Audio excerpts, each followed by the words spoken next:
Boa noite a todos. Boa noite. Queridos amigos, amigas, irmãos em Cristo, que o Senhor nos abençoe e nos envolva sempre na sua luz, na sua proteção. Que assim seja. Amém? Eu só vi os desencarnados. Amém? Amém. Amém, Senhor. Ah, graças a Deus. E é bom para ter certeza que está todo mundo esperto, né? Esse horário depois do trabalho, essa tranquilidade, essa harmonia. É para a gente se conectar, né, com a espiritualidade maior, mas não precisa emancipar a alma, não precisa sonhar. Combinado? Bem, hoje nós vamos falar sobre essa doutrina maravilhosa, esclarecedora, consoladora. Eu costumo dizer que é uma doutrina não só racional, como inteligente, para pessoas inteligentes, espíritos inteligentes. Por que eu estou frisando isso? Porque cada vez mais que eu estudo a doutrina, eu me encanto com o encadeamento lógico de tudo que ela nos oferece. É algo assim tão fantástico. Tudo fica mais facilmente explicado, uma forma mais entendível, vamos dizer assim. Porque antigamente em outras doutrinas, e olha que eu pelo menos passei por 3 antes do Espiritismo, eu acho que em cada reencarnação que eu tive, eu devo ter tido algum tipo de religião que influenciou, que nessa encarnação eu passei por várias, e em todas elas eu não encontrei respostas lógicas como na doutrina espírita. Era na base do que é assim, por quê? Porque é. Somente assim, né? Então, o tema de hoje, Espiritismo ontem, hoje e sempre, ele nos remete para a gente fazer um apanhado geral a respeito da nossa maravilhosa doutrina. E como, inclusive, isso nos remete ao que seria o Espiritismo antes da codificação. Existia Espiritismo? Não existia a doutrina espírita. Mas se nós verificarmos tudo que traz como princípios da doutrina espírita, sempre existiram. Por exemplo, Deus é um princípio da doutrina espírita. Sempre existiu Deus. Não é? Pluralidade de mundos habitados. Ora, quando Kardec fez a codificação, Kardec é o codificador, mas todas as informações que ele pôs na codificação foi através dos espíritos, não foi Kardec falando, a não ser quando ele didaticamente, como discípulo de Pestalozzi, um grande pedagogo, um grande educador, né, lá do Instituto de Verdun, Suíça, ele, sabendo das estratégias de como facilitar a informação para aquele que tem contato com os livros, o que é que ele faz?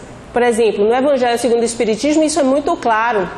A gente vê as explicações depois das pequenas passagens do Evangelho que ele insere naquele livro. Aí ele vem e destrincha. Depois, ainda deixa mais claro o auxílio dos Espíritos, porque vem as informações dos Espíritos em seguida. Se pegarmos o livro dos Espíritos, quantas vezes Kardec faz uma pergunta ao Espírito, o Espírito responde e em seguida uma nota explicativa de Kardec. Então, Espiritismo, como doutrina, surge através da codificação, que ela é inaugurada com o lançamento de O Livro dos Espíritos em 18 de abril de 1857. Mas antes disso, enquanto o mundo é mundo, sempre tivemos, primeiro, quem criou o mundo? Deus. O universo, Deus.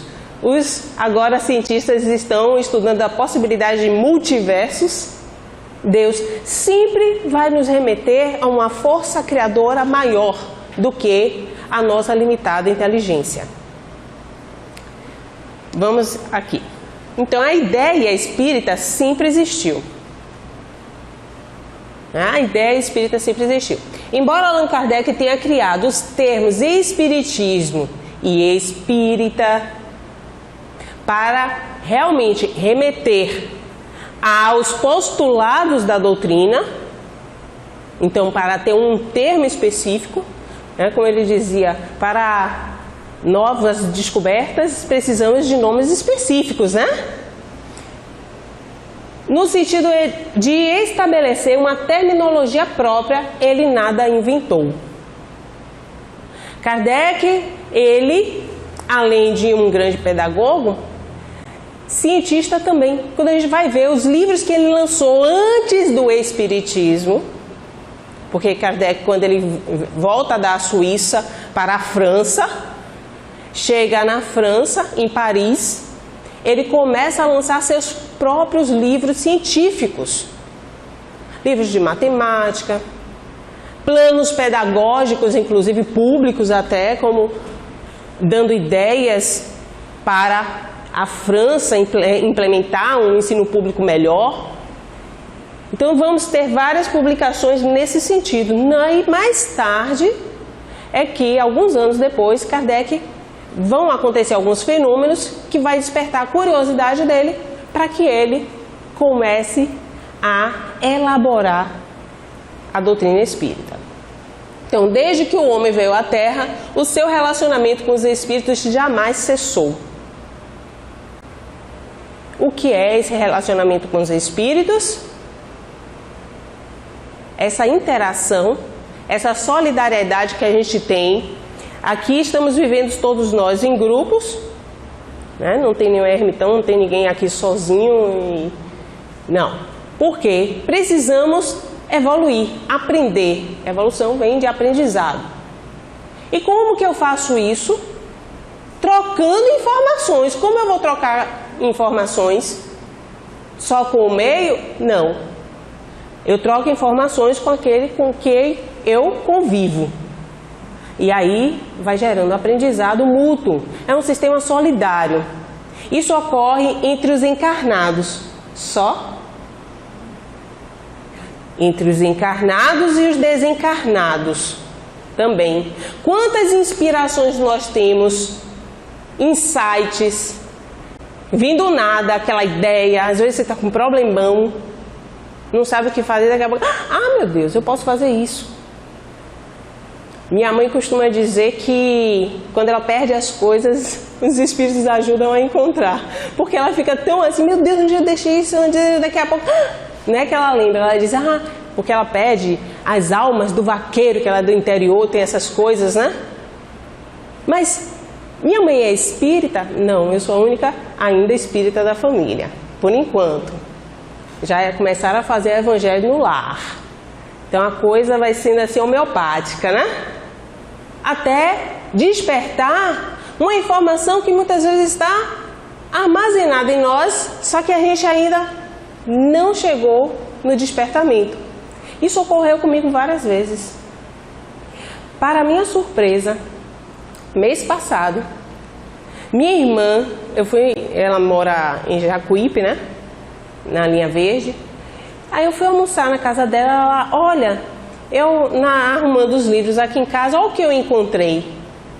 Era o Livro dos Espíritos, com uma dedicatória minha para quem? Para meu pai.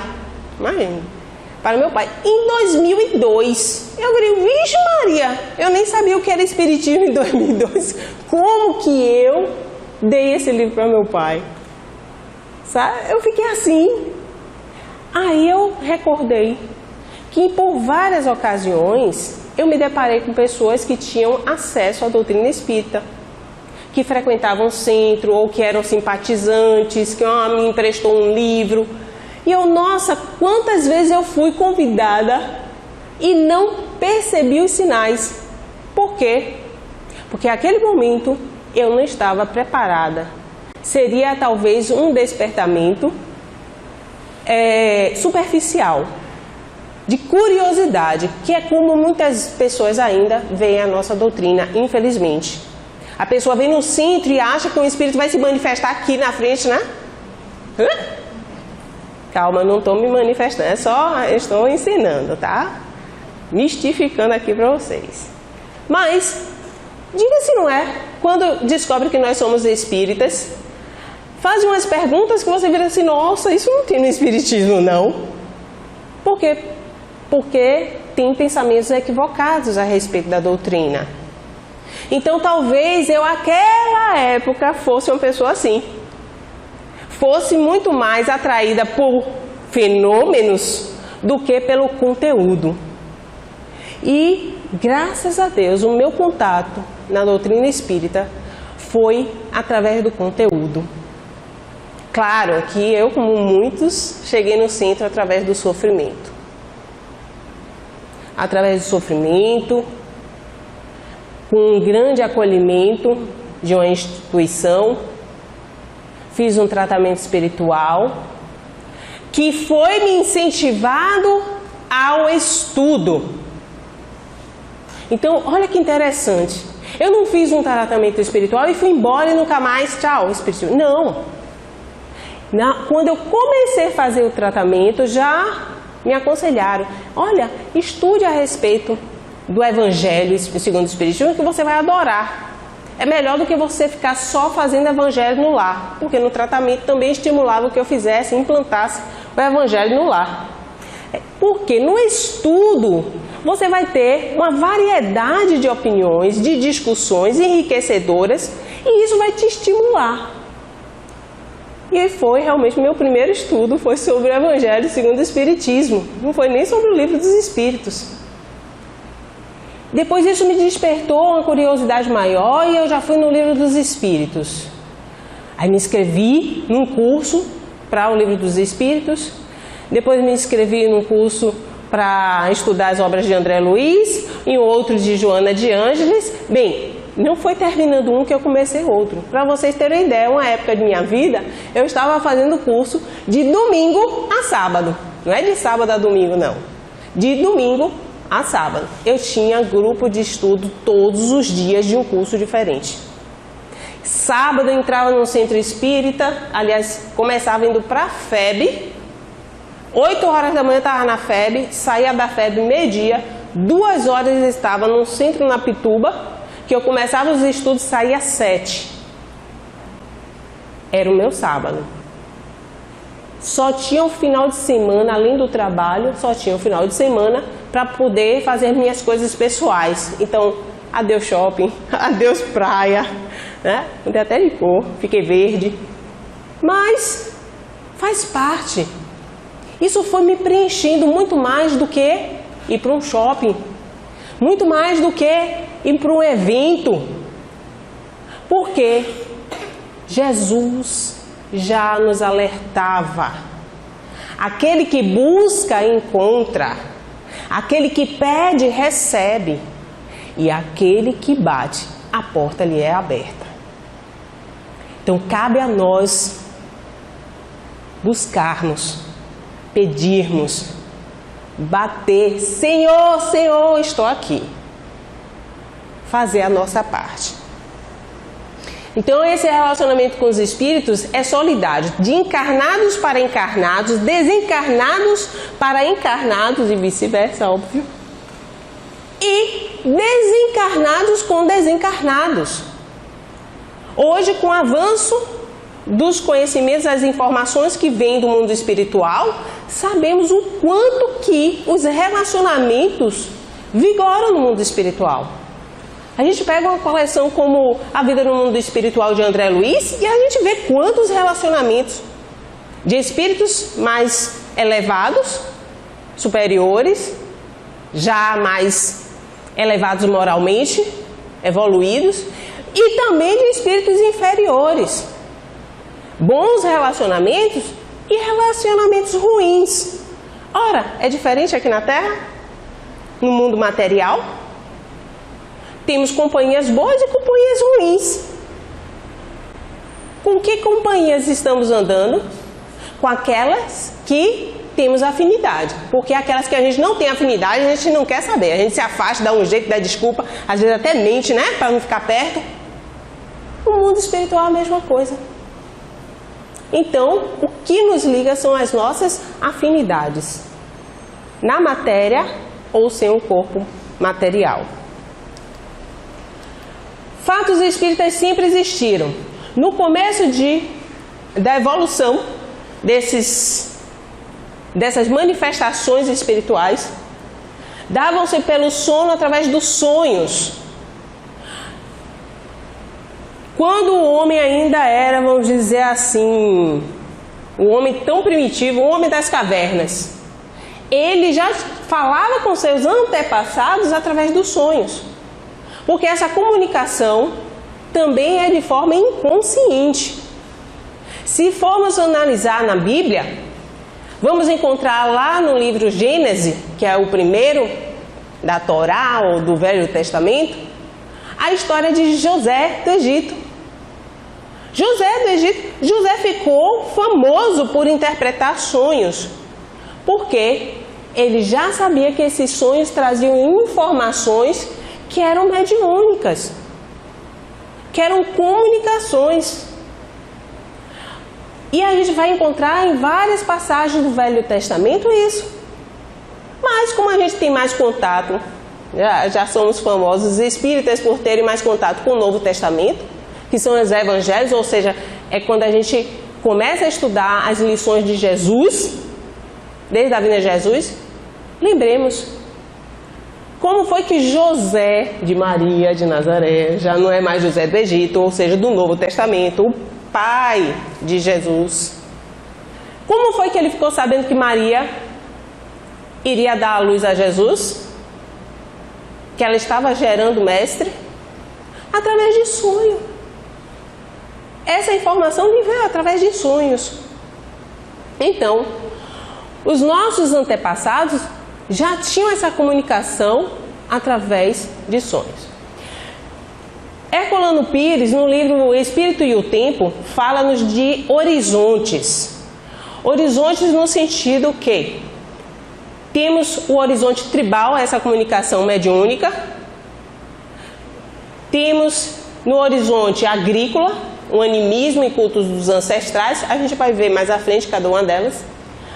Civilizado, o horizonte civilizado, mediunismo oracular, através dos oráculos. O profético, mediunismo bíblico. E o mediunismo positivo, que é do horizonte espiritual. O tribal, que é o primeiro que eu falei. Há o antropomorfismo, ou seja, o entendimento da natureza do homem. O homem já faz uma certa ligação de que existem deuses parecidos conosco, em formatos de homens. Isso nós vamos nos remeter muito também às passagens bíblicas dos gigantes, que são considerados deuses também. Então, maneira rudimentar da interpretação da essência do homem, da natureza do homem. Mediunismo primitivo, que nós vamos encontrar na adoração rudimentar, nas evocações sem base. Como seria essa evocação sem base? Sem uma base científica, porque a gente aqui remete muita razão. Mas essa evocação é evocar o vento. Ó, aí passa uma brisa, porque vento é vento desde que existe vento, e você acha que está sendo atendido, porque você chamou o vento. Então você encontra respostas em simplesmente fatos da natureza, forças misteriosas e inexplicáveis. Por exemplo, essas adorações que podem ser representadas, as adorações que a gente vai encontrar muito também no início dos povos no Antigo Testamento, que a gente vê lá nos livros da Gênesis, Levítico, o Êxodo. Adoração às estátuas que faziam de pedras. Lembra-te que Moisés, quando desce do Sinai com os 10 mandamentos e encontra lá embaixo o pessoal venerando já um bezerro de ouro, que eles fundiram o ouro e fizeram um bezerro para adorar. Então, Litolatria, eles adoravam as pedras, rochas, os minerais em si. Fitolatrias, vegetais e folhas, que nos remete ainda às tradições que temos hoje, que a gente nos enterros, a gente costuma levar flores. A zolatria de animais, como o bezerro do ouro, que eu falei, né? De ouro lá no Antigo Testamento. Politeísmo, que são vários deuses. Esse politeísmo a gente encontra principalmente nas seitas do paganismo, que cada fenômeno da natureza é um deus. O sol é um deus, a terra é uma deusa, a deusa da fertilidade, né? E a água é um deus, o vento é outro deus. Então, esses fenômenos que não só também temos em nações como o Egito, né? Vamos encontrar vários deuses misturados de homens com animais. Então, no horizonte agrícola, que é outro horizonte que Herculano Pires nos traz nessa obra Espírito do Tempo, nessa fase o homem tem a ideia de que o céu é o Deus Pai. Olha aquela imensidão. E quantas vezes a gente até na oração nos remete, né? Pai nosso que estás no céu, a gente fica olhando para o céu procurando talvez Deus, né? Enquanto que Deus está em tudo, inclusive em nós.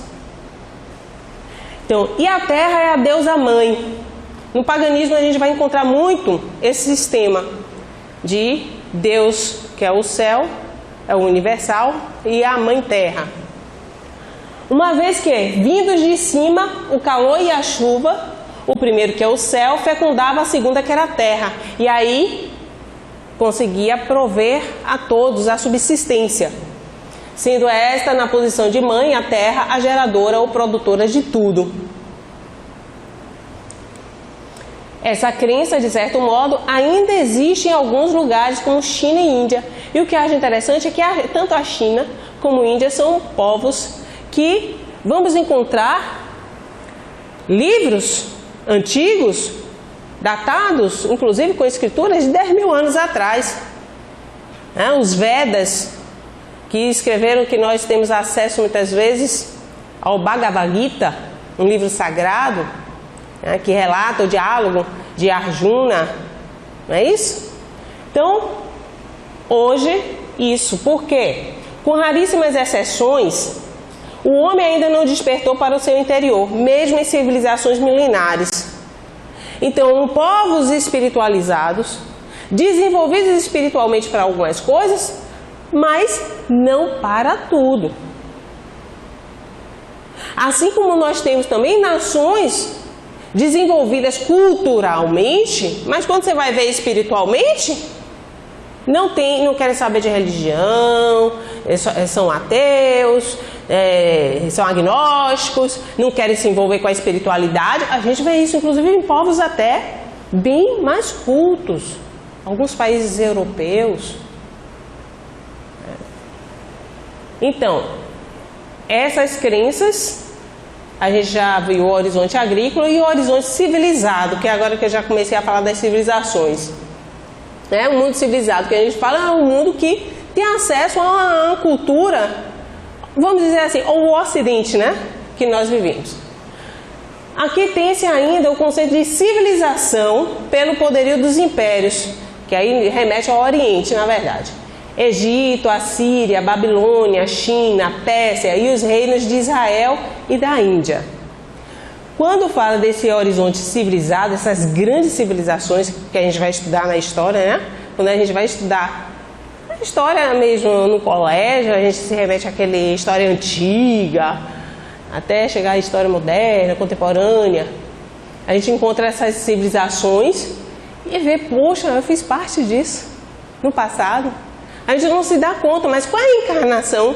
Quantas vezes a gente esteve em algum desses impérios? Mas não temos como recordar nesse momento, a não ser que a gente faça, né, algum tipo de hipnose, alguma regressão. Então, endeusamento dos chefes políticos naquela época, imperadores e reis. Na época desses grandes impérios, No Egito, por exemplo, Faraó era considerado Deus. Isso que ele está querendo dizer. Então, nesse horizonte que tem de civilizações, grandes civilizações na nossa história, várias delas endeusaram os seus chefes, né, governamentais.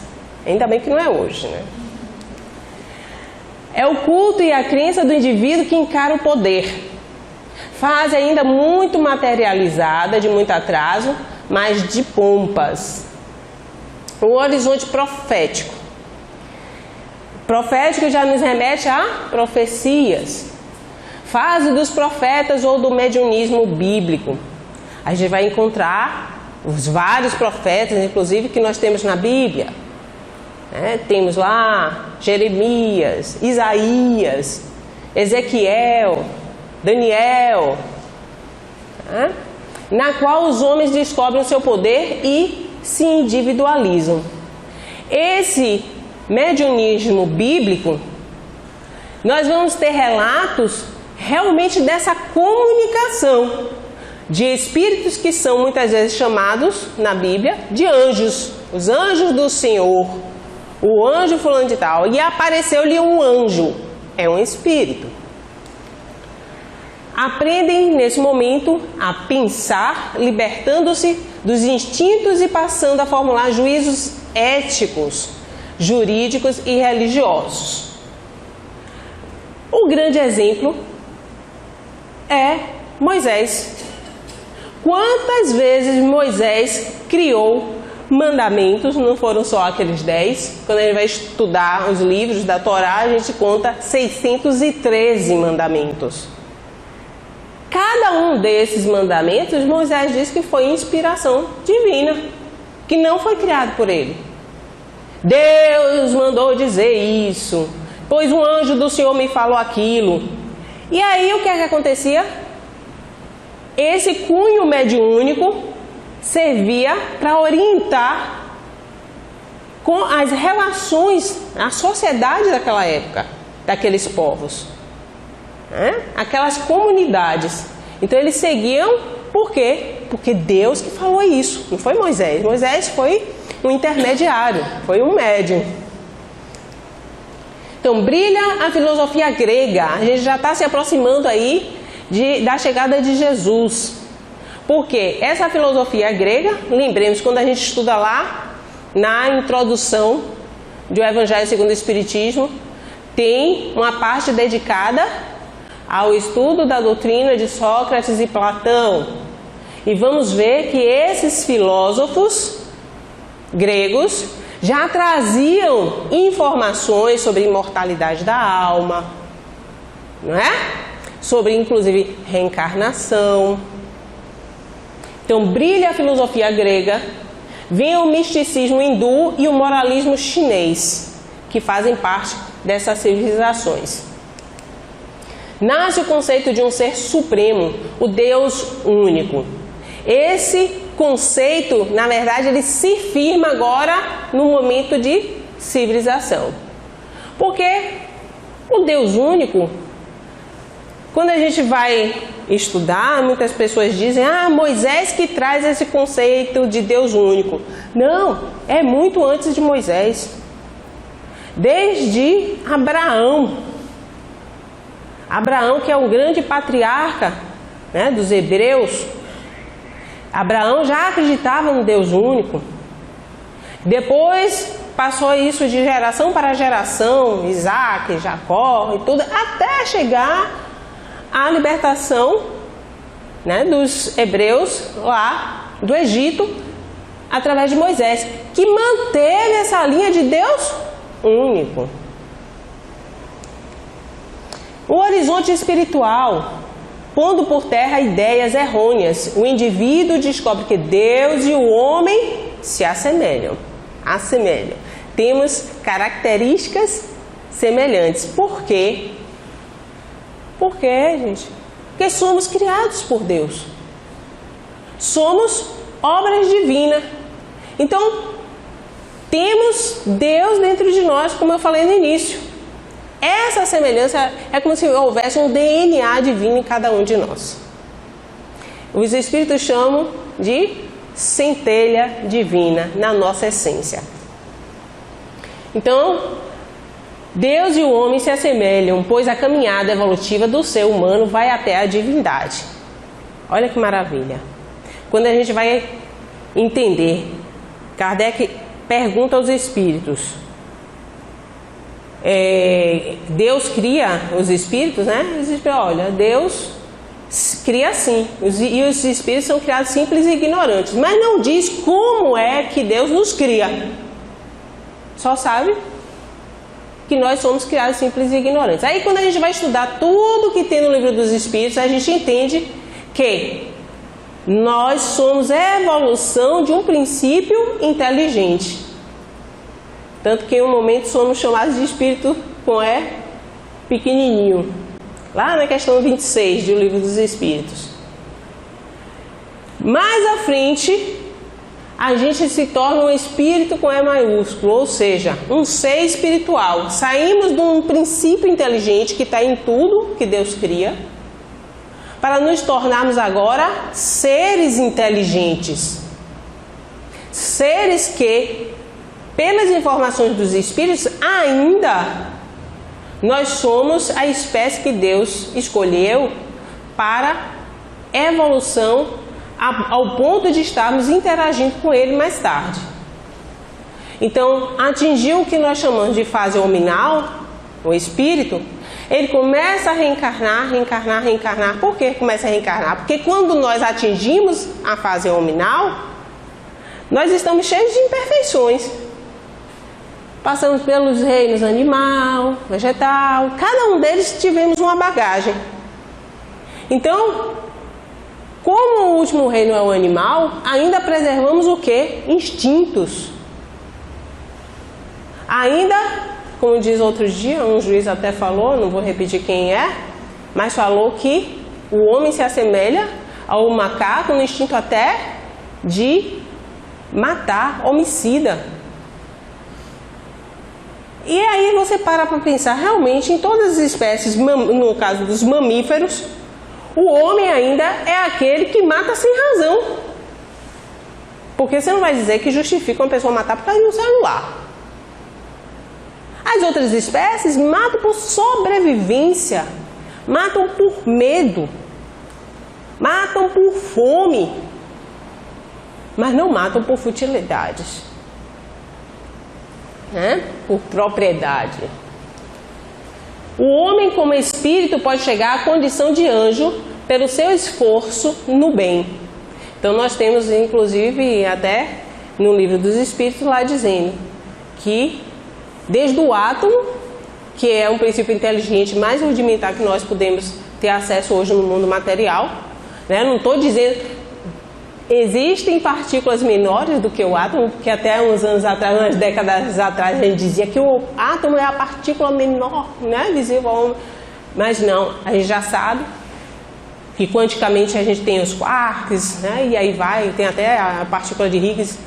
Mas o que eu estou querendo dizer é que desde a partícula rudimentar da matéria até o alto nível da divindade, que é o anjo, que aí nós vamos chamar de arcanjo até no livro dos Espíritos, nós vamos evoluir.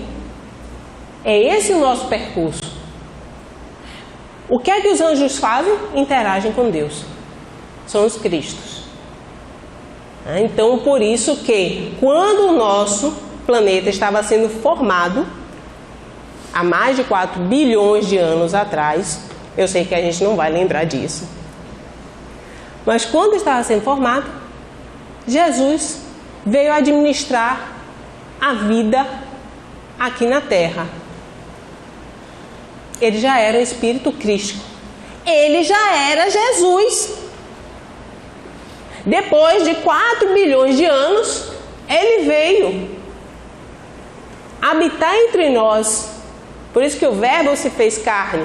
A mensagem de Deus esteve conosco pessoalmente, vivenciou, mostrou como era ser um Cristo, podeis fazer o que eu faço e muito mais. Mas antes dele vir, há 4 bilhões de anos atrás, ele já era assim. Olha que coisa maravilhosa. E a gente chega lá. Só tem um pouquinho de paciência. Já já a gente chega lá. A codificação do Espiritismo, por Allan Kardec, dá base para esse entendimento. Então, olha quanta informação que eu não encontrei em outras doutrinas. Não encontrei respostas tão lógicas.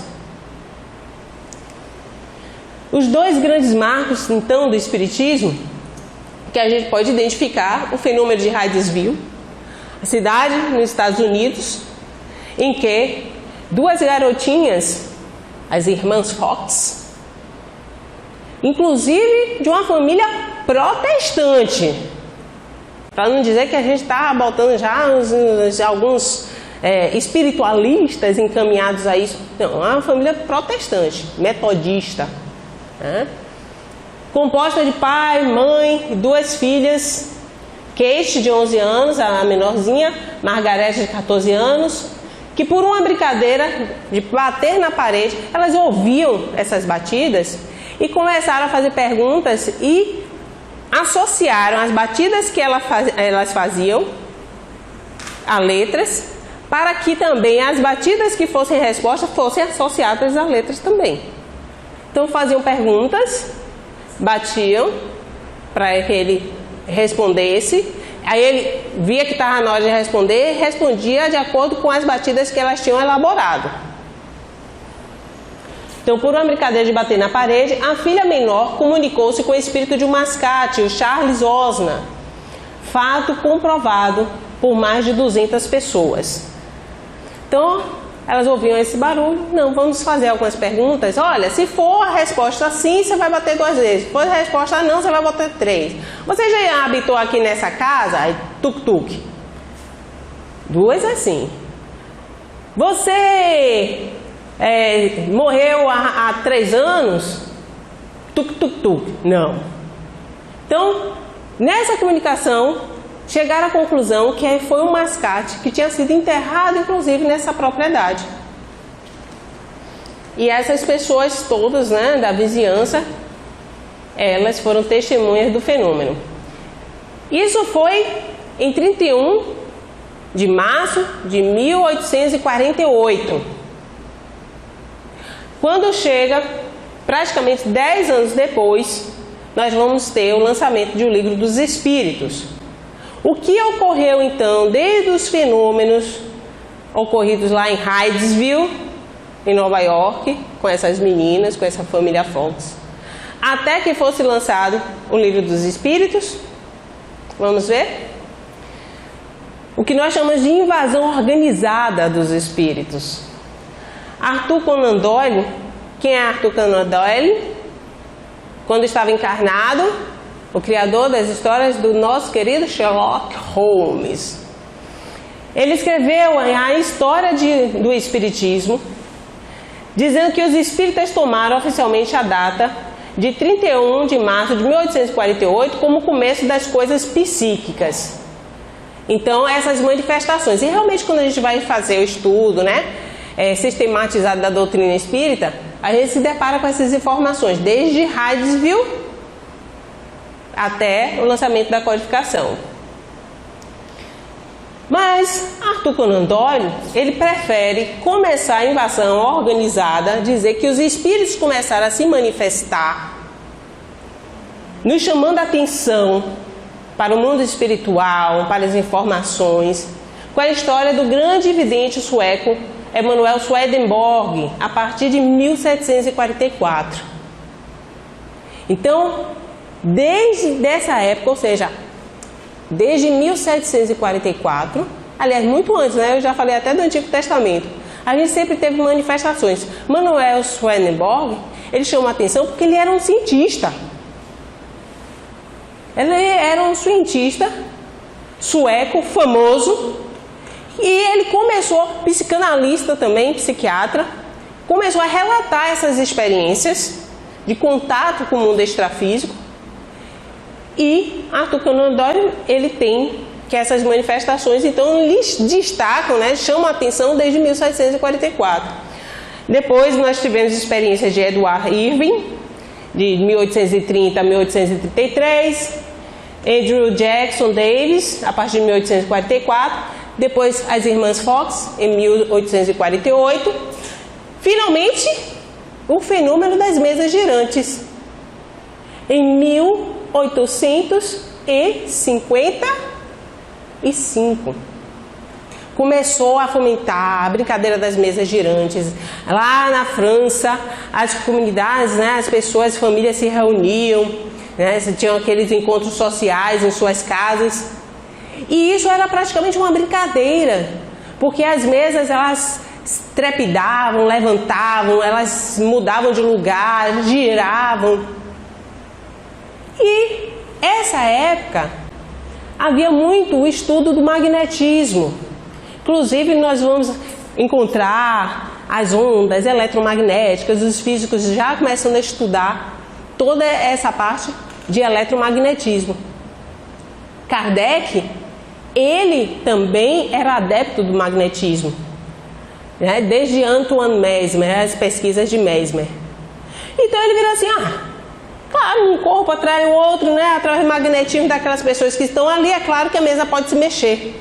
Hoje eu fui pegar um copo no meu trabalho, um copo plástico desse, o copo veio andando antes de chegar na minha mão, a uns 2 centímetros de distância. Uau, que fenômeno, né?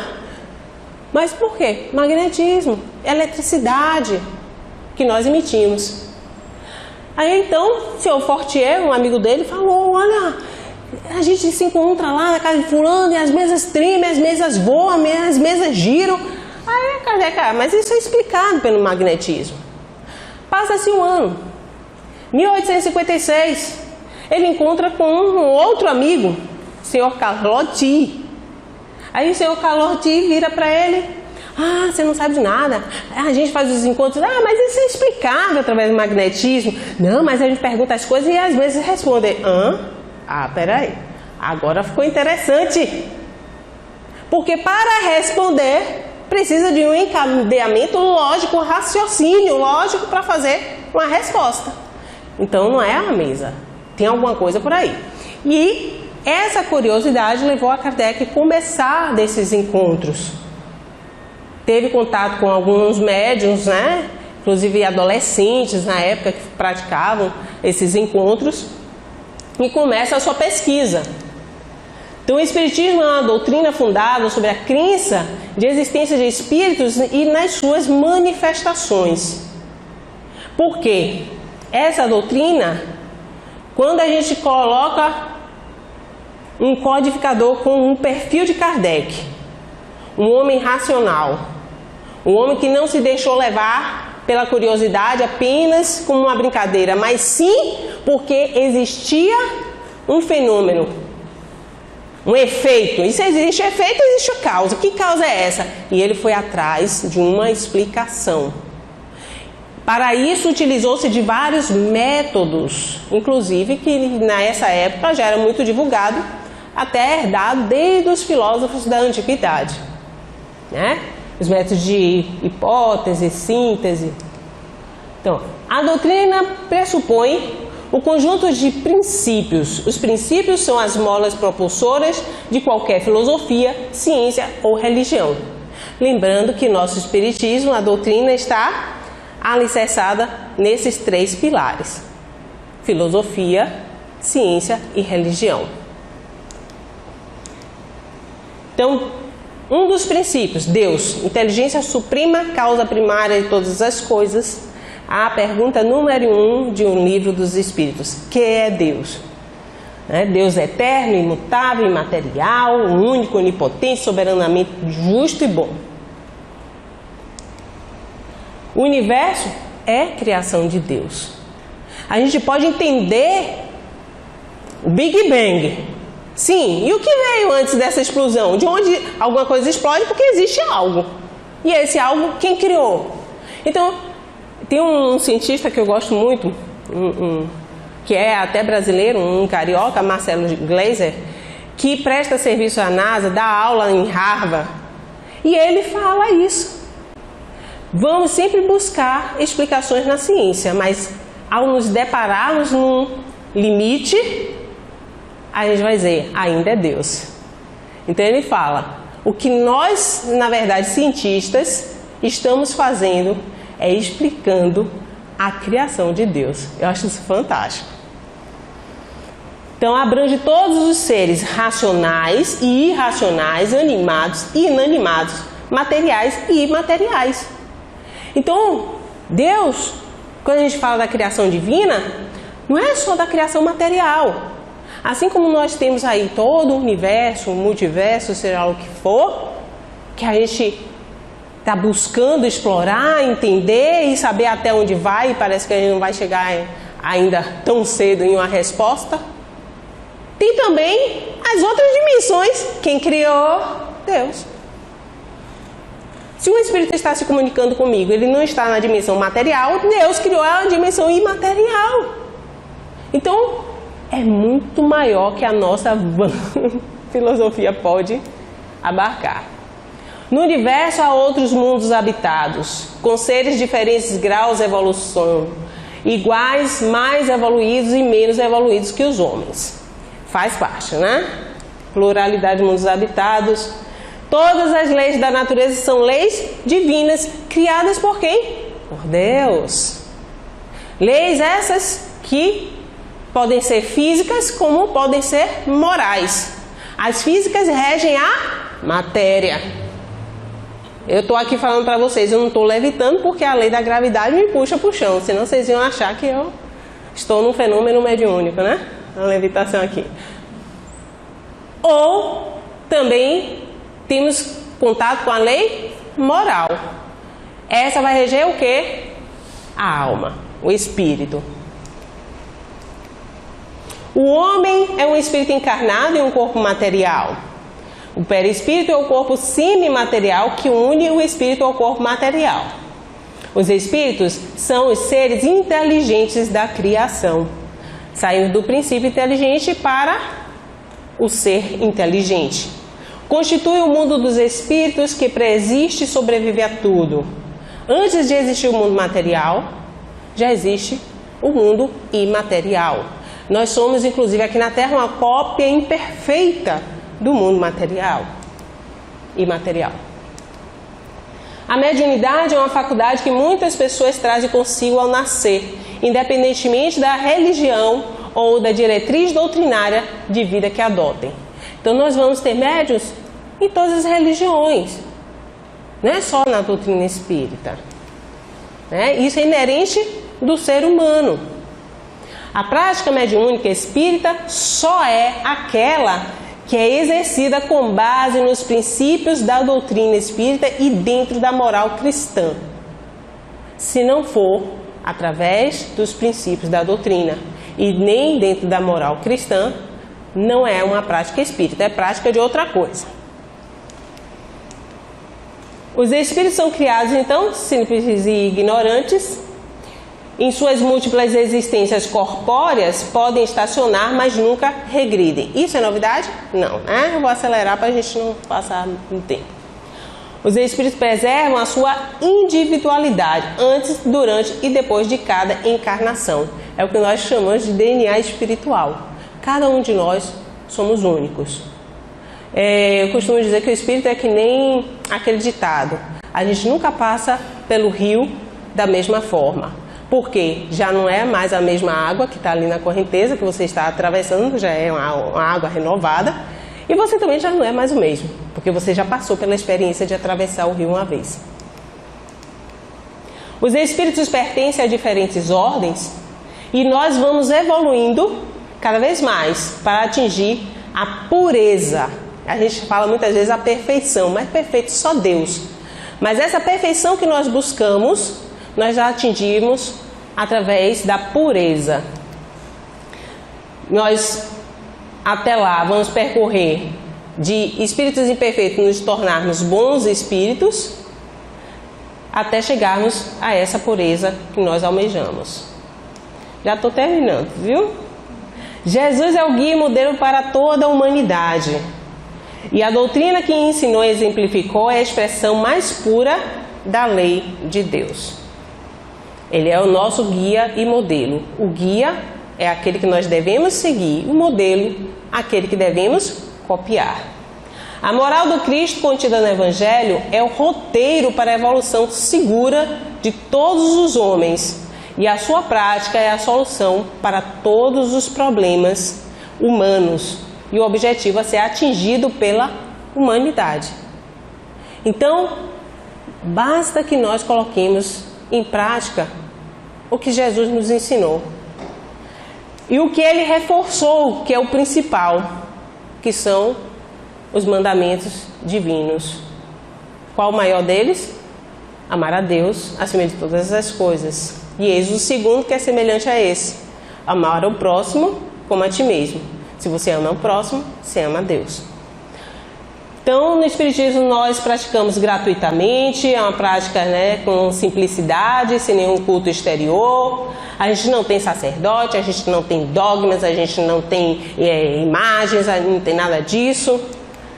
A prece é um ato espontâneo de adoração a Deus. Eu acho interessante porque no Evangelho no Lar, quando eu faço em casa, minha mãe mesmo fala: eu queria tanto fazer uma prece assim um dia, porque está tão acostumada a falar Pai Nosso, Ave Maria, o tempo inteiro, que na hora que vai falar com Deus a gente sente uma dificuldade para ser espontâneo.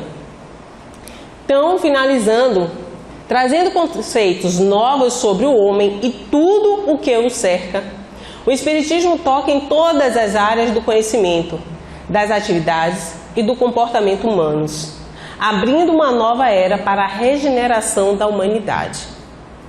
Quando a gente põe em prática, principalmente, a moral cristã, nós desenvolvemos esses aspectos fundamentais da vida. O científico, filosófico, religioso, ético, moral, educacional, social, ou seja, tudo isso são alavancas para o progresso espiritual. O homem tem um livre-arbítrio para agir, mas responde pelas consequências de suas ações, a cada um segundo suas obras. E a vida futura reserva aos homens penas e gozos compatíveis com o procedimento de respeito ou não à lei de Deus. Infringiu a lei divina, vai sofrer, óbvio, porque é uma resposta. Se você está indo contra a lei, se a gente estacionar num lugar proibido, eu não sou multado, não? Então, tem sempre uma resposta, vai doer no bolso, É diferente da lei divina. Por fim, meus amigos, eu coloquei aí a frase que está no túmulo de Kardec: nascer, morrer, renascer ainda e progredir sempre, tal é a lei. E ele nos chama a atenção que fé inabalável só é a que pode encarar frente a frente a razão em todas as épocas da humanidade. Então, uma das coisas que eu acho fantástica nessa doutrina é a busca da verdade. Aquela verdade que Jesus, quando fala sobre a verdade e depois traz até uma mensagem que muitos há controvérsia se é Jesus ou não é Jesus, como espírito de verdade, mas relembrando a própria mensagem do Cristo, de que a verdade nós vamos buscar na nossa conexão com Deus, que nós chamamos de Reino dos Céus. Buscai e acharás. Muita paz a todos.